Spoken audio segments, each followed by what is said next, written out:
এবার যে খবরের দিকে নজর রাখবো, মুখ্যমন্ত্রী মমতা বন্দ্যোপাধ্যায়ের সাংবাদিক সম্মেলন করোনা সংক্রমণকে কেন্দ্র করে।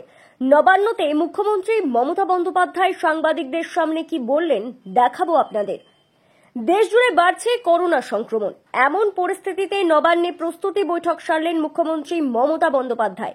সেখান থেকে মুখ্যমন্ত্রী বার্তা দিলেন, ভয় পাবেন না, সতর্ক থাকুন, যে কোনো পরিস্থিতির মোকাবিলা করতে প্রস্তুত আমাদের রাজ্য সরকার। এই বার্তা দিলেন নবান্ন থেকে মুখ্যমন্ত্রী মমতা বন্দ্যোপাধ্যায়। দেখুন তিনি কি বলছেন। এই ভিডিওটি যারা দেখছেন চ্যানেলটি লাইক করবেন, শেয়ার করবেন আর সাবস্ক্রাইব করবেন। আই লাভ মাই ইন্ডিয়া, মেরা ভারত মহান। আমরা কোভিড শুনলে ভয় পাই, কিন্তু যাই হোক, কোভিড এখনো বাংলায় প্রাইভেটে কে কি করছে আমরা জানি না, তার দায়িত্ব আমাদের নয়, তাদের পেশেন্ট দিতে হয়।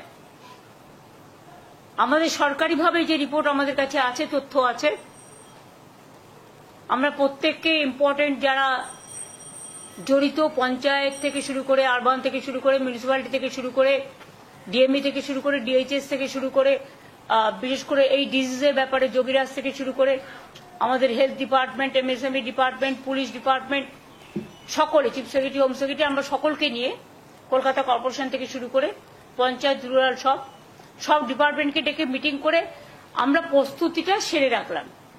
ফার্দার যদি হয়, আমরা আশা করছি ওই প্যান্ডামিক আর হবে না, কারণ WHO অলরেডি বলে দিয়েছে it is not pandemic, it is endemic, এরকম কিছু একটা শুনেছি।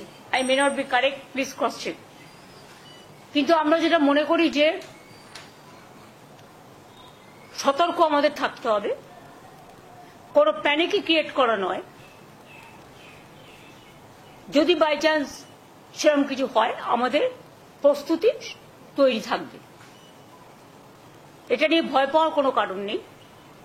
কিছু কিছু ক্ষেত্রে যাদের কোমরবিডিটিস আছে, যাদের লাংসের প্রবলেম আছে, চেস্টের প্রবলেম আছে, হার্টের প্রবলেম আছে, বা অন্যান্য নানা রকম প্রবলেম থাকতে পারে,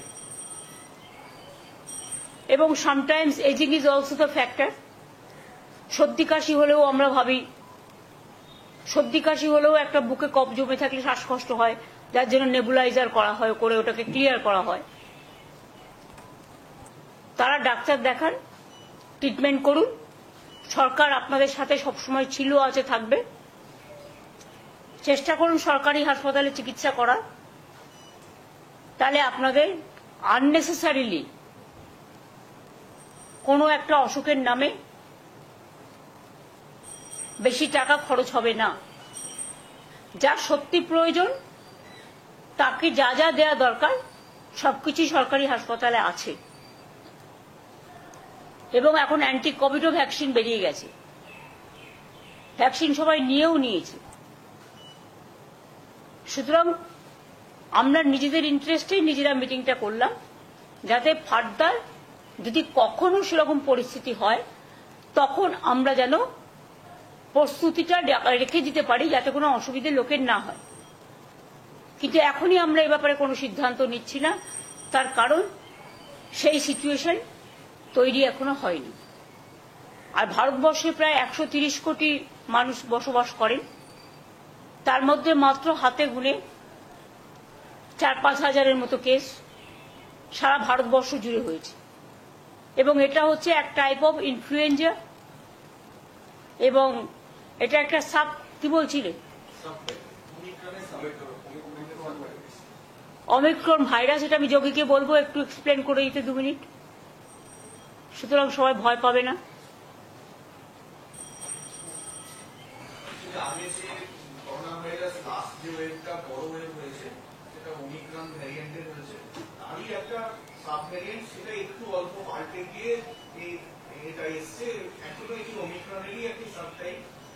এবং এখনো অব্দি সেরকম ভ্যারিয়েন্ট অফ কনসার্ন, মানে যেগুলো বিরাট ঘটনা ঘটাতে পারে, এরকম ধরনের ভ্যারিয়েন্ট হিসেবে WHO এটাকে রিগার্ড করেনি, একবারও বলেনি যে এটা ভ্যারিয়েন্ট অফ কনসার্ন।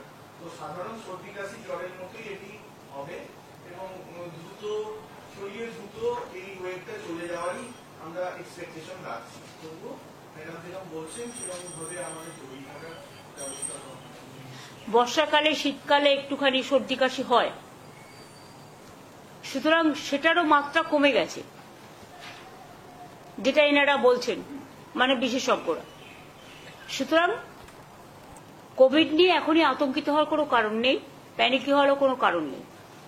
স্বাভাবিক অবস্থাই বজায় থাকবে। তবে সতর্কতা অবলম্বন করার জন্য যার যেটুকু করার সেটা তাদের নিজেদের মধ্যেই রাখবে, এইটুকু আর কি। এটা নিয়ে আজকে মিটিং ছিল। এই পর্যন্ত।